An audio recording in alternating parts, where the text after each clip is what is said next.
Good morning and welcome back to Kirkstone, and even more importantly, welcome back to the scintillating second episode of our mini history of collecting Echeverias here at Kirkstone Gardens.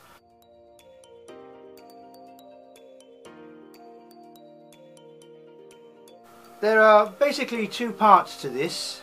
Today we will be looking at an absolutely cracking collection from Cactus Culture from my good friend Mario Schultz, who sent a parcel, and you will be able to see how the collection is developing at a rate of knots.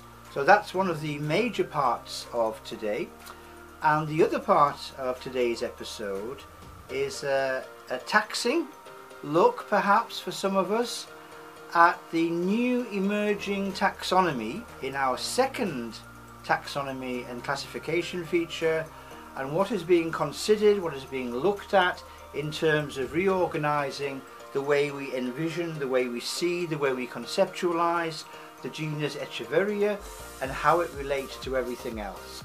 And if there's time, and only if you've been very, very good, there will be another feature as well, just to flesh out the offering, as we say. So that's it. Let's get absolutely on with it and let's see exactly what Mario has sent. It all starts here. Bye for now. Bye.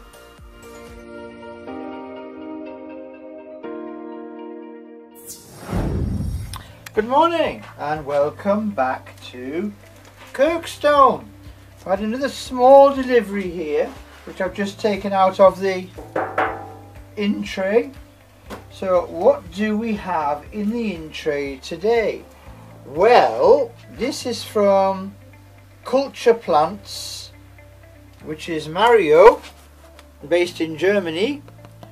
So I may have some faint recollection of what this actually is, and it might be pertinent and germane to our overall Crassulaceae, specializing at this stage with that North American Echeveria group rather than the South African axis, the Crassulas and Adramyscus. What a nest of bits and pieces. I don't know what you can see there. We have 1, 2, 3, 4, 5, 6, 7, 8, 9 little packages from Mario. Now, how shall we do this? Well, we'll do it in the way that we normally do it. We'll start with the smallest. In fact, I shall spend a few seconds putting them in some semblance of ad hoc order, imposing a nascent structure on the proceedings. So these are all very small. So I'll start with one, and then I'll work on through them privately, so you don't have to endure the rigors of me.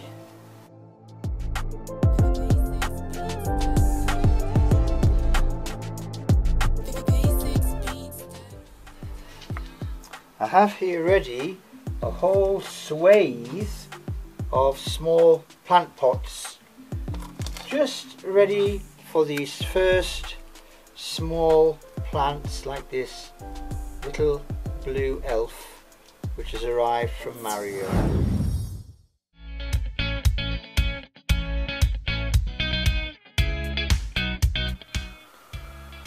And welcome back to our second taxonomy feature here on the Echeveria series. I think it's important to understand the relationship of Echeveria with its nearest and dearest, with its close relatives, some of which may surprise you, the way that the revisions are occurring and people are writing scientific level papers considering things that perhaps may never have been considered before, by looking at where everything fits in the macrocosm of the universe and of living things. And I'll fly through this. You understand, of course, that there are 5 kingdoms of living things. There are the animals, obviously. There are the fungi, the so-called third kingdom, fungi if you're watching in American. Then there are the bacteria and the related, and then there are those mysterious, ancient, minute life forms, the archaea. But I've missed one important one out. I've missed out, of course, the plantae, the plants. So we're down to the eudicot level, and within the eudicot level we have the angiosperms. And the angiosperms, I've just said, are the normal flowering plants. And one of the families which constitute, and there are many, many families, one of the families which constitute the angiospermae for our immediate purposes are the Crassulaceae, which includes Crassulas, Sedums, Echeverias, and all of those plants with which we are most interested as part of this series. So what says you? Well, bear with me. So at that angiosperm to Crassulaceae level, we have a number of groupings, subfamilies within the Crassulaceae. One of which is a massive focus for us, are those plants which are related to the Western Sempervivum, so the Sempervivoidea. And the Sempervivoidea includes within it the Echeveria group and the Sedum group and others. This overarching group is the Echeveria, is the Sempervivoidea. So within there we have Sempervivums, Ioniums, Dudleyas, Echeverias, Graptopedilum, Pachyphytum, etc, etc, etc. Okay? Oh, that's fine.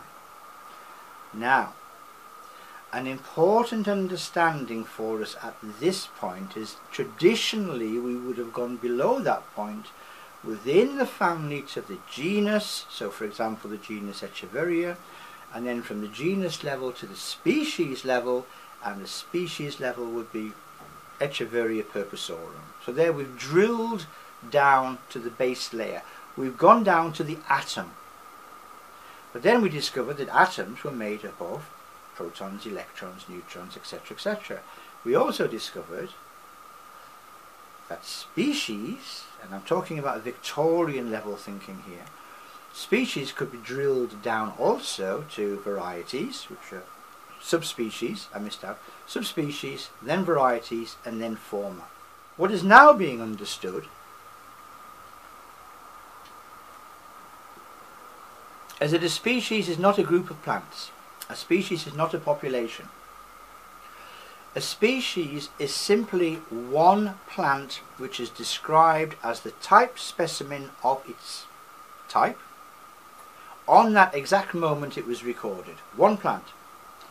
Because, and I alluded to this on the Gymnocalycium video before, you might have one plant on one mountain, another plant on another mountain, to all intents and purposes genetically identical.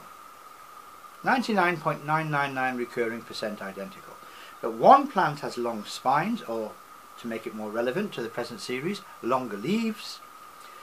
Echeveria affinis has short-leaved forms, has long-leaved forms. So, do we have different varieties? Are they different subspecies? Are they different forma? We don't know. Because right now all that happens is that genetic identification holds sway.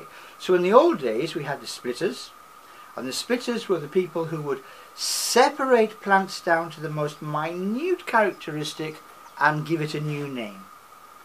And we had the lumpers, those who would ascribe a general characteristic to a population of plants and say, yeah, they're not all the same, but at the end of the day they're all the same species, but with natural variety between them, because the variation of species is a known factor. So they would tend to have broadish groupings, and they would tend to have very narrow, tightly defined groupings. Now what we do is we look at the DNA under the scanning electron microscope. So again, so what? Right, okay. So in the first video, a few people on social media messaged me and said, I thought this was supposed to be about Echeverias. The series is called Echeveria. Why are you talking about Graptopetalum, Pachyphytum, Sedum, intergeneric hybrids? Why? Isn't there enough to talk about with Echeverias? You've got your cultivars, you've got your species, you've got your hybrids, you've got your monstrous mutants. There's so much to fill the series about Echeverias without bringing Graptopetalum, Pachyphytum and all the rest of it into it. And there, my friends, is the nub. Because at the end of the day, that old understanding of that's the Graptopetalum genus, that's the Sedum genus, that's the Dudleya genus, that's the Echeveria genus, that's the Pachyphytum genus, is being thrown out. Because genetic studies are showing that, and I did hint at this in the first video, the genus Echeveria is polyphyletic, which means it cannot be traced back to one single ancestor. And I also said that there are probably about 4 or 5 genetic strains, in other words 4 or 5 in the past, common ancestors to these groupings, not only within Echeveria but across Echeveria to other sections. So let's throw out our understanding of genus for the time being. We can come back to it. What we're looking at now is a scientific novelty which has emerged over the last 25 years or so of the clade. And the clade, C-L-A-D-E, is a group of plants clearly seen to be related genetically. Whether or not that might at first appearance be obvious, or indeed sometimes not obvious at all. And again, I'll come to that very, very soon before I wind up. The latest research shows that the genus Echeveria and its closest relatives should be divided into 4 groups. So that overall, that overarching Echeveria concept is shattered. So we have group 1, and group 1 will form the focus of the next taxonomic review in the next video. Group 1 contains Pachyphytum, just Pachyphytum. Okay, so section 1 consists exclusively of species from the extant genus Pachyphytum. That's an easy one. Section 2 contains a whole range of series: the Chloranthi, the Ciliati, the Mucronati, the Nudi, the Racemosi, the Thursiflori, one member of the extant Pachyphytum genus, that's Pachyphytum cuicectanum, and the entire genus Thompsonella. Section 4 contains the remainder of the Echeveria series. So the Gibiflori, the Setosi, all the rest of them, including the majority of the Urbinii who weren't included in section 2. And that includes the original Urbinia, the type species for Urbinia, which is the present Echeveria purpusorum, which is now identified as being geographically very distinct, away from the epicenter of the other Urbinii, and also genetically distinct as well. So Purpusorum and its closest relatives become subsumed into the new clade 4, or section 4 of the overarching superclade. Section 4 also includes Graptopetalum. So there we are. So the existing relationship between all of the Pachyphytum, Echeveria, Graptopetalum, Thompsonella and all the rest of them are now been put in a big bucket, stirred up and then taken out into 4 smaller buckets, those consisting of the groups I've already described. After that research, it was decided that Pachyphytum, although having such close genetic affinities to Echeveria, with which it interbreeds so easily, and also with Graptopetalum, should be retained as a separate genus. However, Graptopetalum, which is also regarded as being a separate genus, is still subsumed into section 4. All this on the basis that the genetic identity of Echeveria and its close relatives, because I'm not separating them, I'm keeping them in that big bucket for now. Echeveria and its close relatives are not only not monophyletic, they're not even polyphyletic, they are paraphyletic. Echeveria has genetic strands reaching into its close relatives. So that's it basically, that's the current thinking on Echeveria, Graptopetalum, Thomsonella, Pachyphytum, and all of the rest of those related. 4 distinct subsections, and all of the existing Echeveria and Pachyphytums and Graptopetalums and the rest will fit into one of those 4. But those 4 will not be the same as the existing groups we know, apart from Pachyphytum. And Pachyphytum is where we head next when we look at the next taxonomic revision, update and review on video 3. I hope that wasn't heavy. It wasn't supposed to be heavy, but it is incredibly interesting when an existing structure is challenged and something which has been accepted for so many years is shaken about and then bits teased out of it and put back together in a different way. I think so. I hope you do too. And I'll see you on the next video. Thanks very, very much for watching. Bye for now.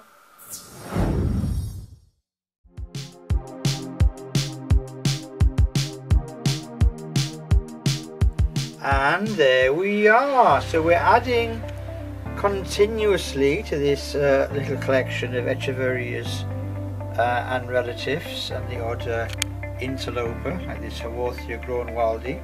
But basically Echeverias, Pachyphytum, Dudleya, and hybrids between them, Pachyveria, Pachysedum, Sediveria. I'm sure I've missed one out. But these are the ones that we're concentrating on here. So this is the delivery from Mario Schultz, trading as Cactus Culture on eBay. This was the Echeveria hybrid red edge, all potted up nicely. Then there was that Graptopetalum cultivar Ameliiflorum, nice fat leaves and that Graptopetalum there. And then there was another Graptoveria hybrid here. This is Bashful. See, it's blushing nicely there. Graptoveria Bashful. And then there was the painted frills, the crenulate or semi-crenulate, and also a Sediveria here, which is a cultivar called Blue Elf. And then a well-known and very choice species discovered by Alfred Lau. This is Echeveria Lowii or Lowie. And then we had the Echeveria Black Sirius.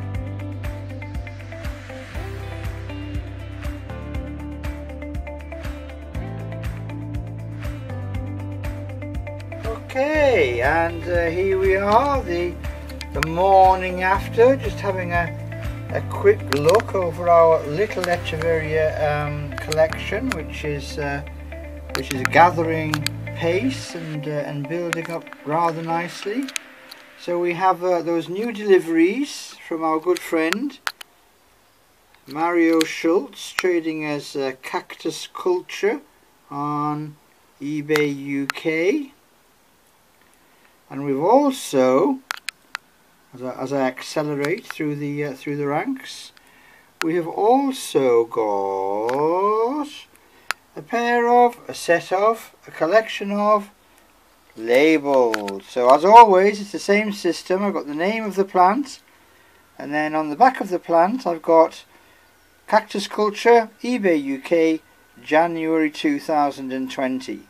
So when it comes to updating the spreadsheet, and more importantly finding things on the spreadsheet, I should be able to find them either by date, by the name, by the genus name Echeveria or collection number. So we've got here Graptoveria amathorum. So the first one goes in there. Graptopetalum amathorum. Label and plant. Okay, the next one is Echeveria Agavoides Black Sirius. And Black Sirius, it says there on the label, is that plant. So the label goes in there. And that's another one updated. Label, plant, and check. Okay, next one is Echeveria cuspidata, and that's Echeveria cuspidata. Check. Label, plant. And then after that we have the hybrid Sediveria Blue Elf, and Blue Elf is this bluish looking plant here, and there's the check, Blue Elf on the paper label from Mario, and there's Sediveria Blue Elf label and indeed plant. It's going to be a really nice plant, that one, when it expands a tiny bit. Then we had that super choice species Echeveria, which has got that incredible bright blue farinaceous covering.